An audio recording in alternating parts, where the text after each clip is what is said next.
কই আপনি তো সৌদি আরবে যেতে পারেন নাই, কুয়েত কাতারে যেতে পারেন নাই, আরব আমিরাতে যেতে পারেন নাই, ইরানে আফগানিস্তানে যেতে পারেন নাই, আপনারা পালিয়েছেন ভারতে। আপনারা জানো করোনার সময় উত্তর ভারতত কর্ণাটক কলেজত ছাত্রছাত্রী হলর ভরা রাখা তো ব্যক্তিন করোনা দিয়ে রেসাদ করে দিয়ে আর এটা হলো করোনা দিয়ে হল মানুষ মুরগি জব ধর না করোনার লিটার আল্লাহ খোদার গজব কর না ইটার আল্লাহ খোদার গজব। আজ গজবটা নবস কোটি কোটি মানুষ মুরগি দেয়, 10 তলা 20 তলার উপরে এয়ার কন্ডিশন বাড়ি, বাপেরে ফোয়া নচায়, ফোয়ারে বাপে নচায়, জামাইরি বউ নচা, বউ জামাইরি নচা, খেরাইন দিয়ে ফেলাইয়ে রে, খেরাইন দিয়ে খবরের ভিতরে গলাইয়ে দে, মেডির ভিতরে দফন করিয়ে দে, খন জনজা খন কিছু সৎকর্ম ইটার ধর্ম মতো দিন আছে একখানে নয়, গলাইয়ে রে মেডি দফা দিয়ে দে, ঠিক নে। ভারতর উত্তর ভারতর কর্ণাটক কলেজত ছাত্রী উগ্র অ্যাসাইনমেন্ট জমা দিতে গিয়ে খাতা লইয়ে রে, তখন জয় শ্রীরাম কই উগ্রবাদী আর দেশের গুণ আর দেশের গুণ খুব ভদ্র। এবার তোর উগ্রবাদী শ্রীরাম বলে বলে উগ্রবাদী উশৃঙ্খল ছাত্র জনতা ওই ছাত্রী মুসলমান ওই ছাত্রীকে বেইজ্জত করার জন্য চিৎকার মেরে মেরে জয় শ্রীরাম জয় শ্রীরাম জয় শ্রীরাম এরা স্লোগান দিতে থাকলো। ওই পর্দানসীন বুরকা পরিহিত ওই মুসলিম নারী, তার নাম ছিল মুস্কান খান। কি নাম? মুস্কান খান এই আঙ্গুল দিয়ে তখন বলেছিলেন নারায়ে তাকবীর আল্লাহু আকবার, নারায়ে তাকবীর আল্লাহু আকবার। বলতে বলতে শত শত শ্রীরাম জয় শ্রীরাম যারা বলেছিল এই ছাত্রীর আল্লাহু আকবরের আওয়াজে তাদের আওয়াজ স্তব্ধ হয়ে গেল, নীরব হয়ে গেল। সবাই পড়েন আল্লাহু আকবার, ঠিক কিনা?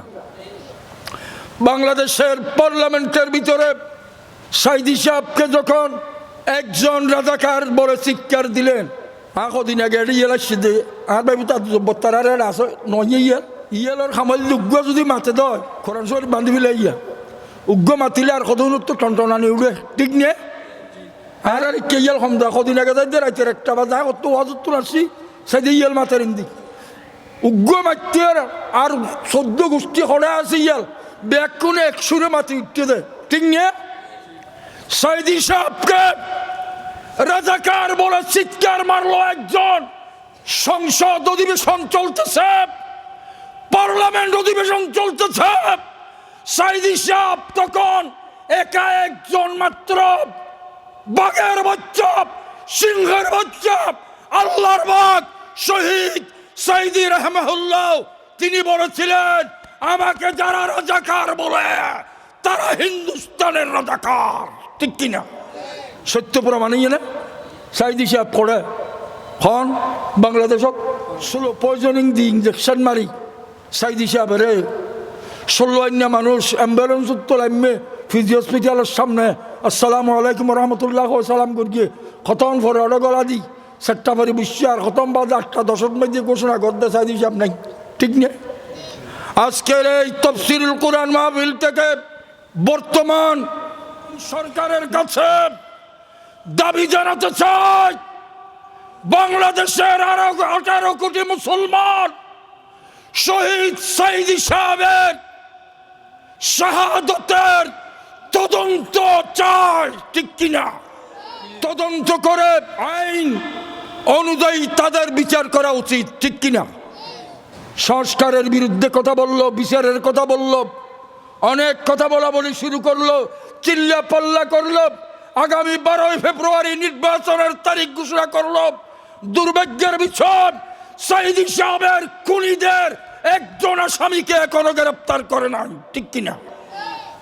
আমি কথা বলতে চাই শ্রীগেলের বাচ্চা যেমন একটার আওয়াজে সবাই চিৎকার মারে, বাংলাদেশের পার্লামেন্টে শ্রীগেল কুকুরের বাচ্চারা সাইদি সাহেবকে যারা রাজাকার বলেছিল তারা একজনও বাংলাদেশের মানুষের সুখের সামনে এখন নাই, ঠিক কিনা?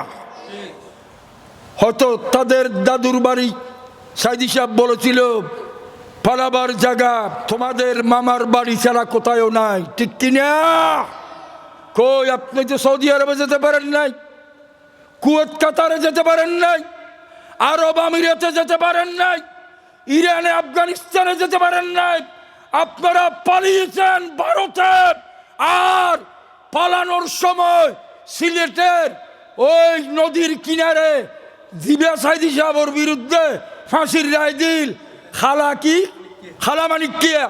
খালামানিকিয়া খেলার বড় কোন মাঝে লুকিতে ক্যাং করিয়ে রে, আর ঠিক না? আল্লাহ দুরুনে কাছে নাহানু আকরাবু ইলাইহি মিন হাবলিল